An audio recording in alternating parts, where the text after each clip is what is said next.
그런 경우는 사실 재수술할 때는 쉬워요. 재수술할 때는 이제 이 환자분은 어느 정도 떨어지는 환자니까 또 재수술할 때 그거에 맞춰서 이제 수술해 주면은 대부분 다 두 번째 수술할 때는 거의 완벽하게 이제 교정을 할 수가 있게 됩니다.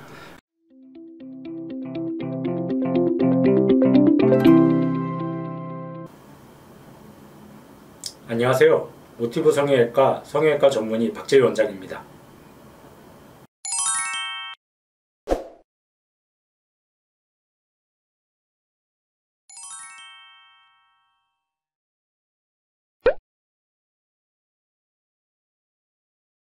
네, 이제 저도 신이 아니죠. 의사도 이제 인간인 이상 완벽할 수는 없습니다.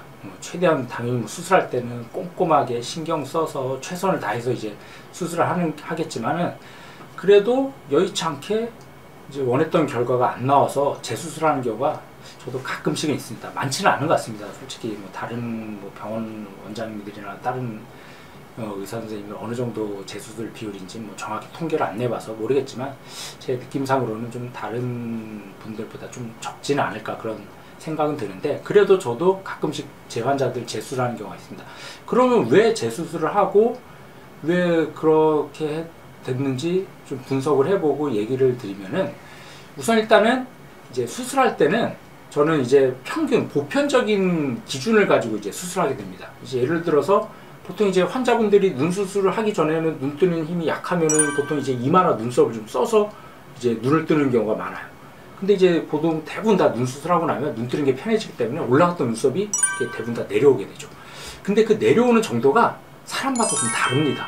어떤 사람은 예상했던 것보다 훨씬 더 많이 내려오는 경우도 있고, 어떤 분들은 별로 안 내려와요. 또 같은 사람이라도 또 오른쪽 왼쪽이 좀 다른 경우가 있어요. 근데 저 같은 경우는 이제 보통 의사들은 수술할 때 항상 평균을 기준으로 이제 수술하는 경우들이 대부분이기 때문에, 대부분은 다 그 평균에 속해 있기 때문에 수술 결과가 대부분 다 예측한 대로 나오지만, 또 가끔 이게 평균에서 벗어나는 경우도 생겨요. 그런 경우는 예상했던 것보다 만약에 눈썹이 좀 덜 떨어진다든지, 아니면은 오히려 좀 예상했던 것보다 눈썹이 더 많이 떨어진다든지, 아니면 한쪽하고 오른쪽 왼쪽이 다르다든지, 그러면은 이 수술하기 전에는 쌍꺼풀 크기가 이 정도 되고 눈 크기가 어느 정도 이렇게 예상했는데 그거보다 좀 오히려 과하게 나오거나, 아니면 오히려 약간 좀 부족하게, 아니면 양쪽이 좀 짝짝이로 그렇게 나오는 경우들이 가끔 있습니다. 물론 그것까지 좀 예측을 해서 수술하면은 더 완벽하고 좋은 수술이 될 수 있겠지만, 이제 암만 제가 경험이 많고 수술을 많이 해봤어도 가끔 그렇게 예측에서 벗어나는 경우들이 가끔씩 생기기 때문에, 그런 경우는 이제 뭔가 좀 결과가 이게 좀 더 손을 봐야겠다, 이거 좀 예측했던 거랑 다르니까 좀 아쉽다, 그런 경우들이 드물지만 가끔씩 생깁니다. 그런 경우는 사실 재수술할 때는 쉬워요. 재수술할 때는 이제 이 환자분은 어느 정도 떨어지는 환자니까 또 재수술할 때 그거에 맞춰서 이제 수술해 주면은 대부분 다 두 번째 수술할 때는 거의 완벽하게 이제 교정을 할 수가 있게 됩니다.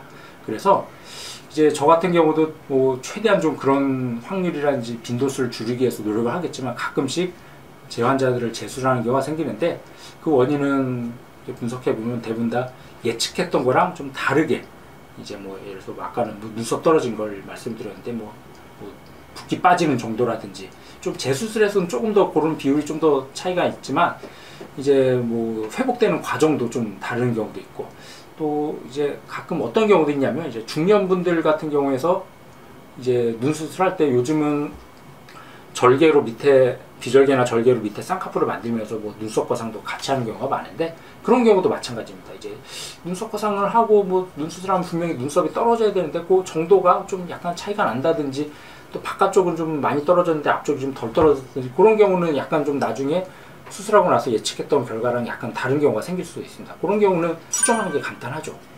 요 정도 떨어지니까 두 번째 수술할 때 그 떨어진 정도라든지 그런 거에 맞춰갖고 이제 수술하면 되기 때문에, 비교적 두 번째 수술할 때 좀 수월하게, 쉽게, 편하게 이제 재수술을 할 수가 있게 됩니다. 그래서 이렇게 최대한 좀 재수술을 줄이기 위해서는 많은 경험도 필요하고, 이제 환자의 해부학적 구조 그런 것들을 최대한 고려해서 이제 수술을 하면 그런 빈도를 좀 최대한 좀 줄일 수가 있겠지만, 이제 그게 예상하고 다르다든지, 아니면 쌍꺼풀 풀리는 경우도 좀 재수술하는 경우가 있는데, 그런 경우도 이제 해부학적 구조 때문에 그런 경우도 있고, 아니면 습관적으로 눈을 만진다든지, 아니면 수술할 때 유착이 좀 약했다든지, 그런 원인이 있기 때문에 그런 원인을 좀 분석하고 두 번째 수술할 때는 그거에 따라서 수술해주면 훨씬 더 그런 결과라든지 만족도가 높아지게 됩니다. 그래서 저 같은 경우도 최대한 좀 한 번을 끝내려고 하겠지만 여의치 않다든지 여러 가지 이유 때문에 재수술을 하는 경우가 가끔씩 있는데 보통 재수술의 경우는 크게 무리 없이 좋은 결과를 얻을 수가 있습니다.